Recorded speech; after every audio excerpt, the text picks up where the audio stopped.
Sodor's Legend of the Lost Treasure.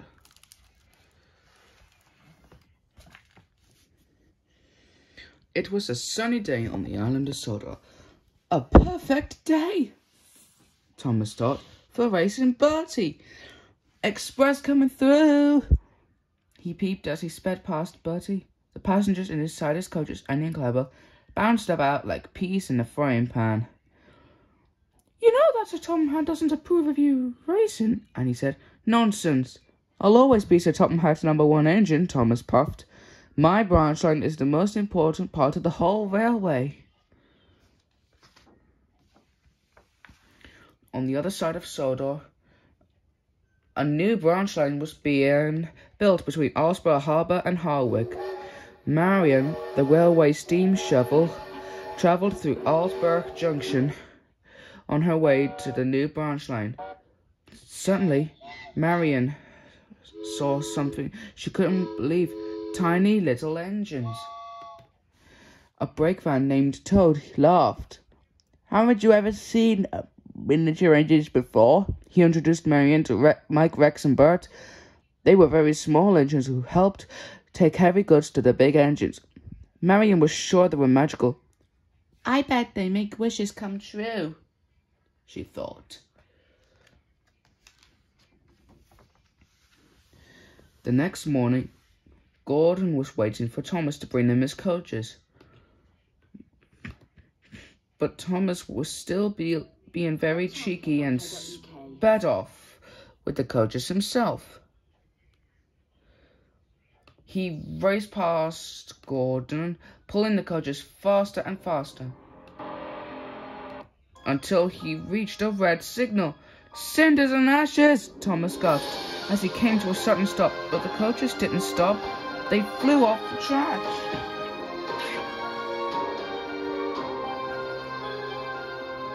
So Topham Hatt was not happy when he heard what Thomas had done. He ordered Thomas to work on the new branch line. But sir, what about my branch line? Thomas peeped. Just then, a new engine named Ryan rolled up. I was invited to look after that branch line.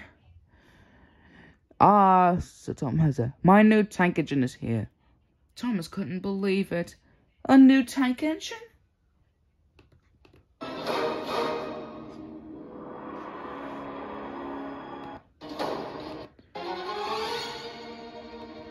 Thomas went to work on the new branch line, but he didn't pay any attention to the danger signs.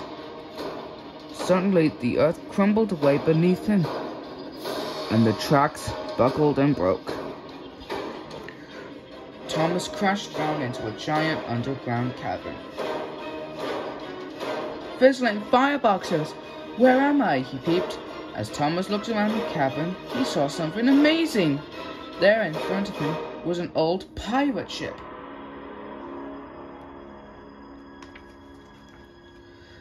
After Emily towed Thomas away for repairs, Rocky pulled the pirate ship out of the cavern. How did anyone get that in there? Asked Alfie. Jack thought someone had built it there, like a ship in a bottle. Nonsense, puffed Donald. There must have been a whale to eat a sail in.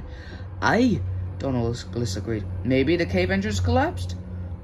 If there's a buried pirate ship, there must be buried treasure too, Marion peeped. She made a wish to the little magical engines that she would dig up the treasure.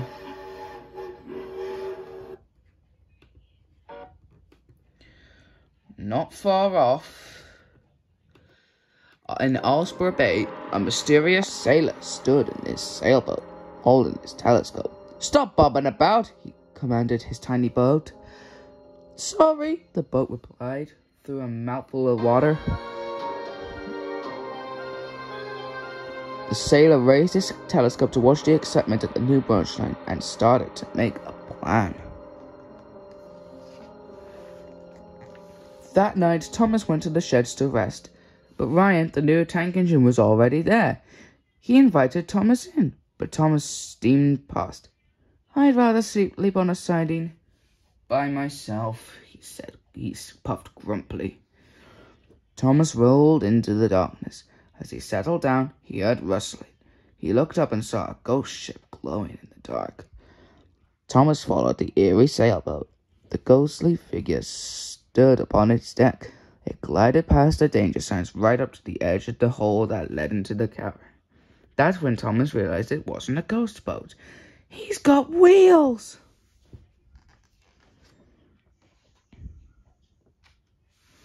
Why are you sneaking about after me? The man asked. Thomas introduced himself. I discovered this cavern. And the pirate ship Rocky has gotten all the credit. Well, that makes us friends, the man replied.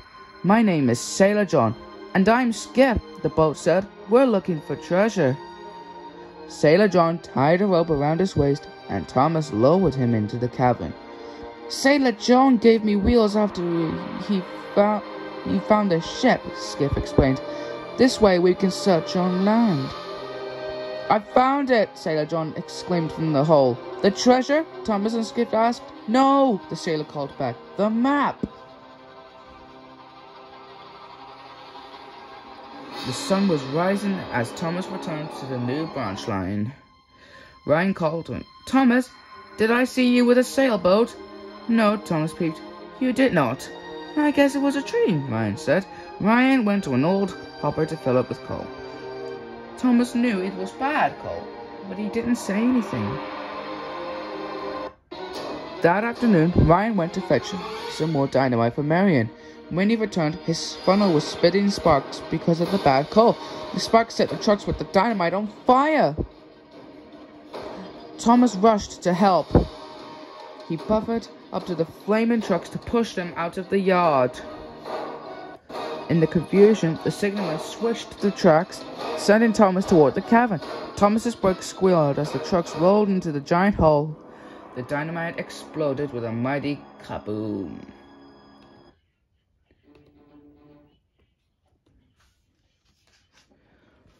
So Tom Hat was very upset. He ordered Thomas to stay in the siding for the rest of the day. The others returned to work. It was a quiet and uneventful afternoon, until Marion Shovel uncovered a treasure chest. Her wish had come true. But there was one person who wasn't pleased by the discovery. Sailor John. I haven't been searching all this time to see that treasure put in a museum, he growled at Thomas later that day. Skip was confused. But you already said we would give it to a museum. Thomas pushed Skip and Sailor John aside and rushed away.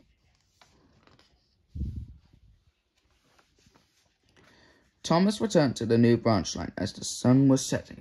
Ryan rolled up next to him. Thank you for helping me with the dynamite, Ryan peeped. I'm sorry you got in trouble. I should be the one saying sorry, Thomas replied. I should have warned you about the bad coal. Ryan smiled and invited Thomas into the shed. That's all right, Thomas peeped. I think I'll spend the night in Natford, just in case. In case of what? Ryan asked. But Thomas was already gone. At Natford Station, Thomas hid behind some sheds near Sir Tom Hat's office, where the treasure had been locked away in a safe. He waited and waited and eventually fell asleep. While Thomas slept, Skiff and Sailor John rolled up to the platform. I don't want any part of this, Skiff protested, but Sailor John didn't listen. He snuck into the office and stole the treasure. Help! Skiff cried. Help! Thomas woke and started to chase him. You'll have to call me Pirate John from now on, the sailor yelled from his boat with an evil laugh.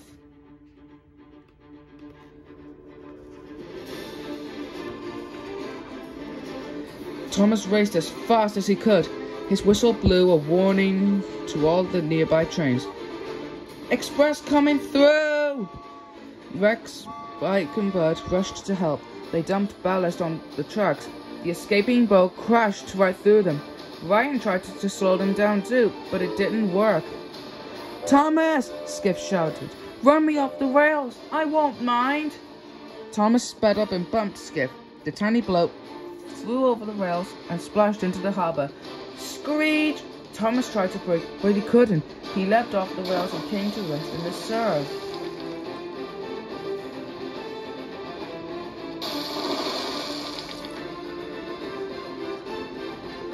Skiff rocked back and forth, taking on water. The treasure is too heavy! He cried. Throw it overboard or we'll be sunk! No! Shouted Sailor John. Sail on, I tell you! Skiff managed to hit Sailor John with his boom and knocked him out into the water. In the commotion, the treasure toppled over too. It sank beneath the waves. The police soon arrived and took Sailor John away.